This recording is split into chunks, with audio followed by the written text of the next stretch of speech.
A ver, piensa en esto. Gatos momificados en el antiguo Egipto, o tribus nativas americanas que veían a un oso o a un lobo casi como un familiar sagrado. Suena un poco chocante hoy en día, ¿verdad? Eso de venerar a un animal como si fuera un dios. Pues sí, un poco. Pues justo de eso vamos a hablar hoy. Queremos explorar por qué tantas culturas, por todo el mundo y a lo largo de la historia, han tenido esa conexión tan profunda con los animales, hasta el punto de adorarlos. Vamos. Exacto. Y para meternos en esto, pues contamos con varias cosas. Tenemos análisis antropológicos sobre, por ejemplo, los indios pueblo. Ujú. También estudios sobre el simbolismo de animales como, yo qué sé, la serpiente o el lobo en distintas épocas. Y hasta miradas desde la psicología profunda, como la de Jung, que nos ayudan a entender cómo funcionan estos símbolos en nuestra cabeza. Vale. Y la idea no es solo, digamos, hacer una lista de animales adorados y ya está, no. No, no, claro. Queremos intentar entender qué había detrás. O sea, qué veían esas culturas en ellos para darles ese lugar tan especial. Venga, vamos a desgranar esto. Lo primero, creo, es entender que para muchas de estas culturas un animal casi nunca era solo un animal. Es así. Tenían como capas de significado. Justo. Funcionaban como símbolos potentísimos. Eran como un reflejo. Reflejaban cosas de la identidad humana, de la sociedad, de la relación con la naturaleza. Eran como espejos.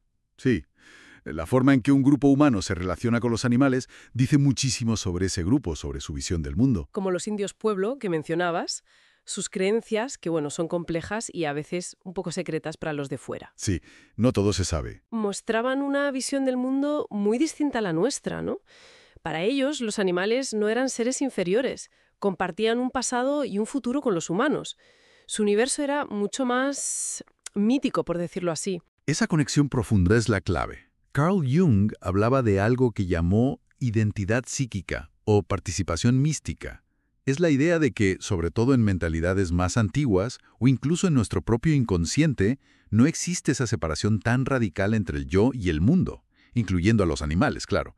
Se percibe una conexión esencial, una identidad compartida. Como si fueran parte de lo mismo. Algo así. Piensa en un chamán con una máscara de león, por ejemplo. En ese ritual no es que finja ser un león. Para esa mentalidad, en ese momento, es el león.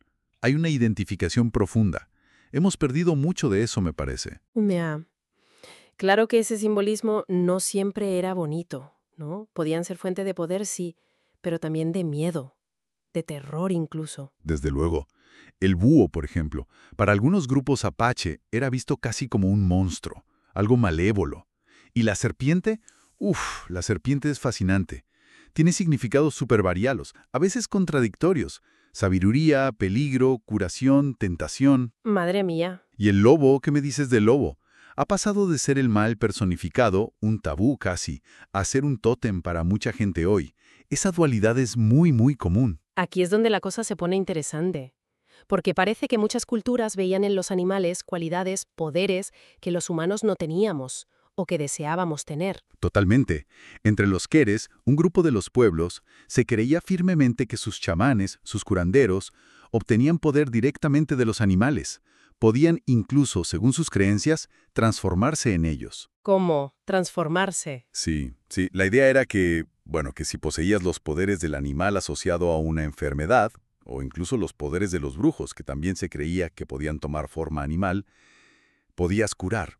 Usaban el mismo poder que causaba el mal para sanar. ¿Entiendes? Es el concepto del espíritu familiar o animal guardián. Muy potente. Transformarse en animales. Y mencionaste la serpiente antes. A menudo se la asocia con el conocimiento, ¿verdad? Pero decías que no siempre un conocimiento. Bueno. Exacto. Piensa en el Génesis. La serpiente no es violenta, es astuta, es sigilosa. Tienta a Eva con la promesa de saber más, de conocer el bien y el mal. Un conocimiento superior, pero prohibido. Claro. Y hay otras tradiciones. En emblemas antiguos se ve a veces donde una serpiente se está comiendo a un hombre. Ahí simboliza un conocimiento que te consume, que te devora, si no estás preparado.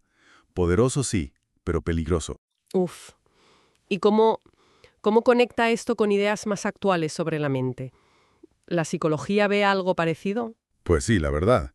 Desde la perspectiva junguiana, los animales que aparecen en nuestros sueños o en los mitos a menudo representan aspectos instintivos, partes inconscientes de nuestra propia psique. Pueden simbolizar una sabiduría profunda, no racional, a la que no accedemos fácilmente con la mente consciente. Una sabiduría como más animal. Podríamos decirlo así. Jung menciona a los Naskapi, un pueblo cazador muy antiguo de Canadá. Ellos creían que tenían un gran hombre interior, una especie de núcleo del ser, lo que Jung llamaría el sí mismo o self, y este gran hombre les enviaba sueños con información vital. Por ejemplo, para saber dónde cazar. Ser receptivo a esos mensajes internos, a esa sabiduría animal interior, era crucial para ellos, para sobrevivir, vamos. Entiendo. Entonces pasamos de animales como símbolos más generales a animales específicos que se vuelven centrales para un grupo entero. Lo que llamamos tótems, ¿no? Eso es. El totemismo implica una identificación muy especial con un animal concreto. Se le considera un ancestro, un protector, un guía espiritual. Se establece una relación casi de parentesco simbólico. Y ojo, que esto no es solo cosa de tribus lejanas. Vemos ecos de esto hoy en día, clarísimamente. ¿Ah, sí? Sí. Hay bastante consenso entre los estudiosos en que el totemismo, en el fondo, expresa una relación especial entre especies. Es una forma de identificarse y de dar sentido al mundo a través de esa conexión. Y el lobo es un ejemplo perfecto de cómo eso sigue vivo hoy, ¿verdad?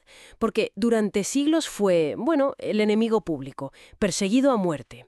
Hay datos de España, es que son brutales. Se llegaron a matar 15.000 en solo 4 años a mediados del 19. Una auténtica masacre. Se quemaban bosques enteros para acabar con ellos, se usaban cebos envenenados, hasta técnicas como la del lobo Judas, que usaban un lobo capturado para localizar y matar a toda su manada. Terrible. Terrible, sí. Y muy ligado, claro, a las sociedades ganaderas, donde era una amenaza directa, pero también a una visión religiosa muy negativa, sobre todo en el cristianismo, el judaísmo, el islam, religiones que surgieron en contextos pastoriles y que lo asociaron mucho con el diablo, con la destrucción. Y sin embargo, mira ahora.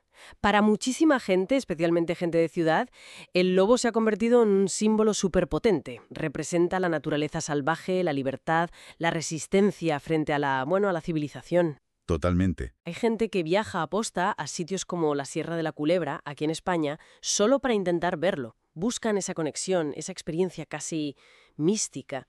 Lo ven como un animal tótem. Es un cambio radical, sí. Y dice mucho sobre cómo construimos socialmente el significado de los animales. Ese significado no es fijo, ¿sabes? Cambia.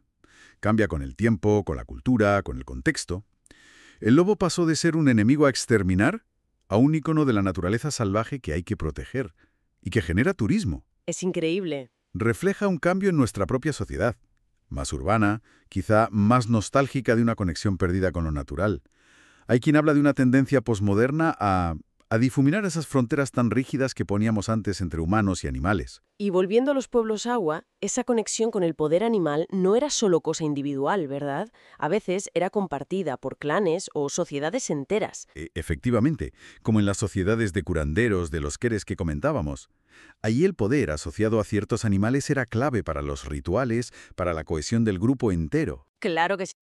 No todo era admiración y poder, ya lo hemos dicho. El miedo era un componente enorme. Muchos de esos animales divinos daban auténtico pavor. Sin duda. Ya mencionamos al lobo como símbolo del mal o al búho como monstruo. La serpiente, además de astuta, a menudo representa el peligro mortal. Piensa en las historias clásicas como Laoconte y sus hijos que son devorados por serpientes marinas gigantes. Esa imagen es potentísima. Sí. Ese miedo profundo a lo animal, a lo salvaje, a lo que no controlamos, está muy presente en muchas culturas. Aquí es donde las ideas de Jung sobre la sombra parecen encajar muy bien, ¿no te parece?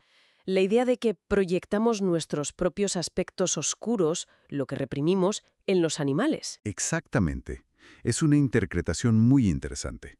La sombra es esa parte inconsciente de nuestra personalidad donde, según Jung, residen aspectos que preferimos no ver.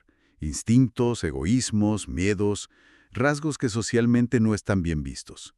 Pereza, cobardía, avaricia, cosas así. Lo que escondemos bajo la alfombra. Eso es. Y los sueños, a menudo, nos la presentan personificada. A veces sí, como un animal oscuro o amenazante, o como una figura humana negativa. Jung decía que reconocer e integrar esa sombra, ese animal interior, es una parte crucial del desarrollo psicológico, de lo que él llamó individuación, llegar a ser una persona completa, Integrarla. ¿Cómo? pues aceptándola como parte de ti. Hay un sueño muy curioso que él comenta de un hombre donde aparece un joven caballero, y en lugar de luchar contra una hueste amenazante vestida de negro, les sonríe y se hacen amigos. Simboliza esa integración necesaria. La sombra deja de dar tanto miedo cuando la reconoces y la aceptas. Entiendo. Y quizá por eso hay tantos mitos sobre transformación. Chamanes que se convierten en animales, como los queres que decías, o incluso las leyendas de hombres lobo que salían en el estudio sobre los lobos. Sugiere que aceptar esa parte animal o esa sombra es en sí mismo transformador. Es una interpretación posible, sí. Muy sugerente. La transformación en los mitos suele simbolizar un cambio profundo de estado, de conciencia. Integrar esos aspectos instintivos, a veces oscuros, que a menudo representamos con animales, puede llevar a una personalidad más completa, más equilibrada. No se trata de volverse animal literalmente, claro, sino de reconocer y aceptar esa parte fundamental de nosotros mismos, que a veces la conciencia civilizada intenta negar o separar de los instintos. Entonces, resumiendo un poco todo esto, parece que la adoración de animales no era para nada simple ignorancia o superstición barata. No en absoluto. Era una forma súper profunda y compleja de relacionarse con el mundo, ¿no? Con el poder, la sabiduría, el misterio y al final con una misma. Los animales eran como lienzos en blanco donde las culturas proyectaban sus miedos, sus esperanzas, sus estructuras sociales, su manera de entender el universo. Exacto. Y lo más fascinante para mí es que esa relación simbólica sigue muy viva. El ejemplo del lobo que hemos comentado lo demuestra perfectamente. Seguimos reinterpretando constantemente a los animales según nuestras necesidades y valores actuales. Claro. En una época de crisis medioambiental y quizá de cierta desconexión espiritual para mucha gente, pues no es raro que volvamos a buscar en los animales símbolos de pureza, de libertad, de sabiduría, o de esa conexión perdida con la naturaleza. ¿Tiene sentido? Como decíamos, las sociedades posmodernas a veces tienden a difuminar esas fronteras que antes parecían tan claras entre lo humano y lo animal, a veces incluso atribuyéndoles cualidades casi superiores, ¿no? Sí, es verdad. Quizá esa antigua capacidad de ver algo profundo, casi sagrado, en el mundo animal, no ha desaparecido del todo. Yo creo que no. Tal vez solo ha cambiado de forma. En nuestro mundo, supuestamente tan racional, ¿dónde seguimos depositando esa carga simbólica en los animales? Pensemos en cómo tratamos a nuestras mascotas, por ejemplo, o en el fenómeno este de los animales espirituales que se busca ahora tanto. Cierto. O incluso en la fascinación que nos producen ciertos documentales de naturaleza. ¿Qué dice todo eso de nosotros hoy? Bueno, pues ahí queda esa reflexión flotando, para seguir dándole vuelta.